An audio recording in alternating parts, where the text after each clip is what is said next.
wabarakatuh. Perkenalkan, nama saya Ananda Sinta Ramadan dari kelas 1B. Di sini saya akan menjelaskan tentang pendidikan abad 21.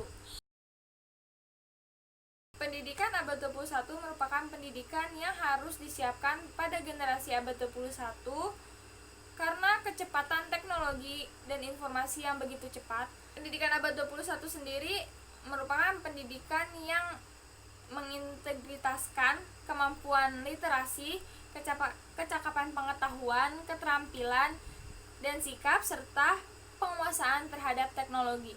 Adapun paradigma pendidikan abad 21, ada 3 konsep yang sudah diapresiasi oleh Kementerian Pendidikan dan Kebudayaan Republik Indonesia untuk mengembangkan kurikulum baru untuk SD, SMP, SMA, atau SMK. Ketiga konsep itu adalah konsep yang pertama itu ada keterampilan abad 21. Keterampilan abad 21 adalah life and career skill, learning and innovation skill, dan information media dan teknologi skill. Adapun penjelasan dari keterampilan abad 21 ini, yang pertama ada life and career skill atau keterampilan hidup dan karir, meliputi yang pertama ada fleksibilitas dan adaptabilitas, yang kedua ada inisiatif dan mengatur diri sendiri, yang ketiga ada interaksi sosial dan budaya, yang keempat ada produktivitas dan akuntabilitas, dan yang kelima ada kepemimpinan dan tanggung jawab. Yang kedua itu ada learning and innovation skill. Learning and innovation skill atau keterampilan belajar dan berinovasi, meliputi berpikir keras dan mengatasi masalah, komunikasi dan kolaborasi, kreativitas dan inovasi. Yang ketiga itu ada information media and technology skill atau keterampilan teknologi dan media informasi, yang meliputi literasi informasi, literasi media, dan literasi ICT atau informasi communication technology. Ketiga, keterampilan tersebut dirangkum dalam sebuah skema yang disebut dengan pelangi keterampilan pengetahuan abad 21.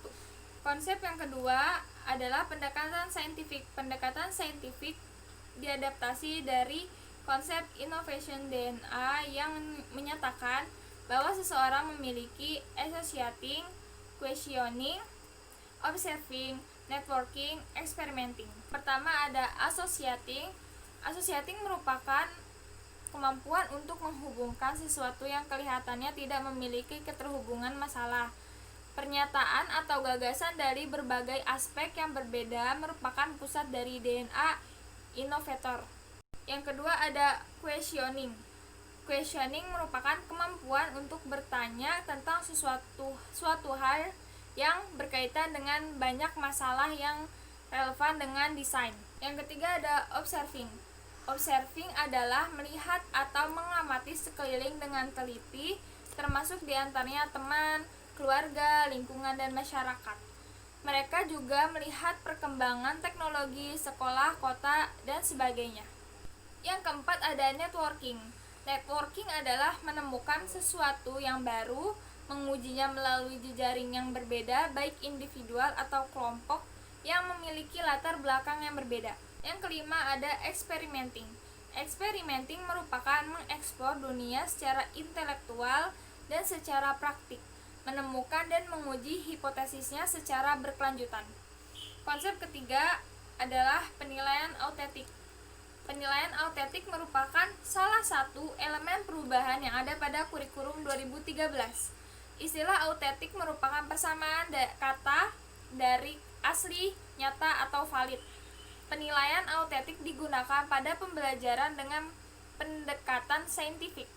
Penilaian autentik adalah pengukuran yang bermakna secara signifikan atas hasil pembelajaran peserta didik untuk ranah sikap, keterampilan, dan pengetahuan. 4 pilar pendidikan menurut UNESCO.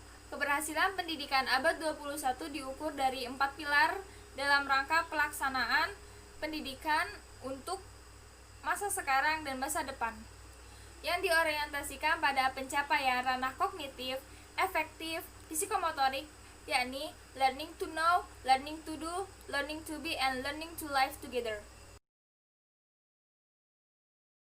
Pertama ada learning to know.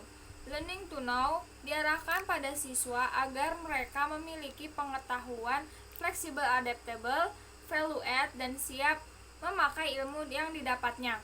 Learning to know memiliki tujuan menjadikan seseorang yang independen, gemar membaca, mau selalu belajar, dan selalu ingin tahu segala sesuatu.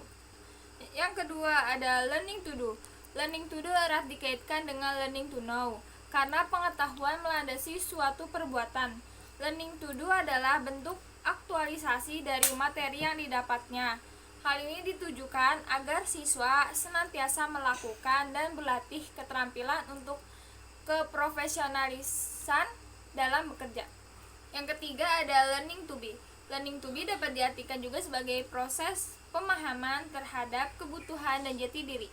Pendidikan melalui proses pembelajaran juga harus mengarahkan peserta didik pada penemuan jati dirinya yang utuh, sehingga mempunyai pijakan kuat dalam bertindak dan tidak mudah terbawa arus, yang pada akhirnya menjadi manusia yang seluruh aspek kepribadiannya berkembang secara optimal dan seimbang.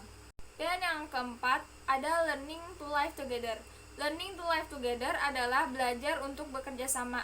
Hal ini sangat diperlukan sesuai dengan tuntutan kebutuhan dalam masyarakat global, di mana manusia baik secara individu maupun secara kelompok tidak mungkin bisa hidup sendiri atau mengasingkan diri bersama kelompoknya.